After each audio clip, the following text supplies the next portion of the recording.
কি অবস্থা সবার? রংপুর এবং চট্টগ্রামের ম্যাচ দেখছিলাম। সেই ম্যাচটা নিয়ে একটু কথা বলি। রংপুর প্রথম ব্যাটিং করে তারা 165 রান করে। রংপুরের খুশদিল শাহ 28 বলে 59 রানে একটা দুর্দান্ত ইনিংস খেলে। সেই সুবাদে রংপুরের রানটা গিয়ে দাঁড়ায় 165 রান। বলার মতো তেমন কেউ আর ভালো করতে পারে না। স্টিভেন টেলর 39 রানে একটা ইনিংস করে। সো ইফতিখার আহমেদ 3 রান করে, নুরুল হাসান সোহান 10 রান করে, শেখ মেহেদী তিনি করে 8 রান। তো সব মিলিয়ে রংপুরের রান 165 রান হয়। চট্টগ্রামকে আমার মনে হয় ম্যাচটা জয় হবে বলে আমার মনে হয়েছে। তবে চট্টগ্রামের বরাবর মতো তারা বিদেশি প্লেয়ারদের উপর নির্ভর, বিশেষ করে ওসমান খান এবং গ্রাম ক্লার্ক। ওসমান খান তিনি 0 রান আউট হয়ে যায়। ফারুক হোসেন ইমন তিনি ভালো একটা ইনিংস খেলেছে, প্রায় 32 রানের মতো খেলছে। এরপরে গ্রাম ক্লার্ক তিনি 24 রান আউট হয়ে যায়। পরবর্তীতে আর চট্টগ্রামের কোনো ব্যাটসম্যান ভালো কিছু করতে পারে নাই।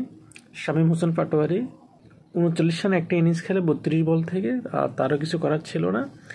এখন মোহাম্মদ মিথুন এবং নাইম ইসলামের যখন তারা ব্যাটিং করতেছে দেখলাম, হয় না আমাদের ফাড়া মহল্লা বিভিন্ন জায়গাতে ক্রিকেট খেলা হয় না, অনেক সময় প্লেয়ারদেরকে নাই কেন, যদি কোনো দলের প্লেয়ারের অভাব হয় তখন একটা প্লেয়ার হলেই কোনো রকম চলে।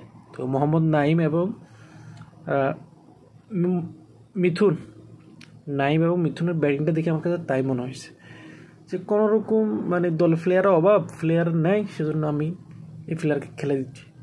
এত সিনিয়র প্লেয়ার মোহাম্মদ নাইম এবং মিথুন, তাদের ব্যাটিং থেকে আমি হতাশ। নাইম ইসলাম তিনি 19 রানে একটা ইনিংস খেলে প্রায় 26টা বল থেকে। মোহাম্মদ মিথুন আকিব জাভেদের একটা শর্ট লেন্থে একটা বল অফ স্টাম্পে আসতেছে, বলটা ডিফেন্স করবে সেটাও পারতেছে না। এই হলো চট্টগ্রামের অবস্থা। বিদেশি প্লেয়াররা ভালো করছে, তাই 2-1 ম্যাচ জয় পেয়েছে।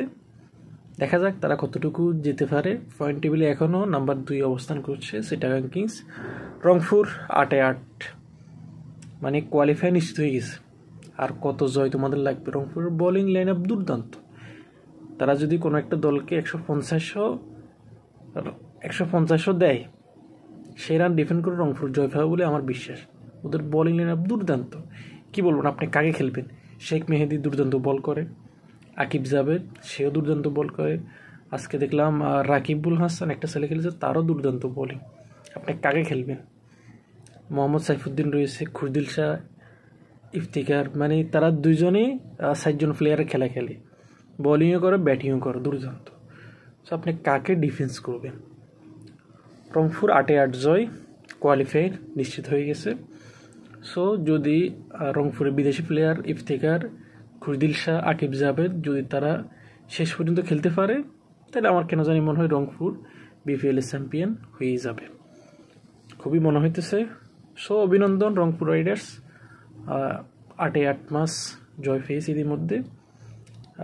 পয়েন্ট টেবিল 1 নম্বর রয়েছে, 8-8 ম্যাচ জয়, তার মানে প্রতি ম্যাচে 2 পয়েন্ট করে 16 পয়েন্ট নিয়ে তারা কোয়ালিফাই সবার প্রথমে নিশ্চিত করে ফেলছে। অভিনন্দন রংপুর রাইডার্স, অভিনন্দন ক্যাপ্টেন নুরুল হাসান সোহান। যদিও ক্যাপ্টেন্সির কোনো কিছু এখানে ভূমিকা নেই, বলাররাই ভালো বোলিং করে, ব্যাটসম্যানরাই যদিও ভালো ব্যাটিং করে। সো ক্যাপ্টেন হিসেবে তাকে একটা অভিনন্দন দেওয়াই যায়। নিয়ম নীতির বালাইয়ে ক্যাপ্টেন হিসেবে একটা অভিনন্দন দেওয়াই যায়। অভিনন্দন নুরুল হাসান সোহান, অভিনন্দন ইফতিখার এবং খুশদিল শাহ, অভিনন্দন রংপুর রাইডার্স।